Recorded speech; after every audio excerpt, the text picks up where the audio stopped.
आज आपण बघणार आहोत खरवस पावडरपासून खरवस कसा बनवायचा आहे. तर त्यासाठी मी हे अर्धा लिटर दूध घेतलं आहे. म्हशीचं दूध आहे. त्यानंतर हे आहे खरवस पावडर, 100 ग्रॅम खरवस पावडर आहे, वेलची पूड आहे, हळद टाकणार आहे आणि हे गूळ घेतलं आहे.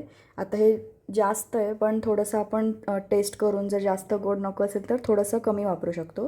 हे एवढं एक बाऊल भरून गूळ आहे आणि हे असं कुकरमध्ये मी करणार आहे. तर कुकरचंच भांडं घेतलं आहे, त्यामध्येच मी सगळं मिक्स करून घेणार आहे आणि हळदीचं पान घेतलं आणि हळद घेतले, त्यामुळे कलर पण छान येतो हळदीमुळे आणि जो असा वास असतो तो एक कमी होतो. त्यामुळे एक हळद नक्की वापरायची आणि दिसायला छान दिसतं पांढऱ्या खरवसपेक्षा थोडासा पिवळसर असलेला. आणि हे केसर घेतलं आहे, थोडंसं केसर टाकायचं. हे सगळं मिक्स करून घेतलं. एक मी आयडिया सांगेल की ते गूळ तुम्ही असं म्हणजे सुरीने कापून घेण्यापेक्षा किसून घ्या, म्हणजे पटकन विरघळून जाईल. त्यानंतर हे असं मी आता कुकरच्या भांड्यामध्ये ठेवलं आहे.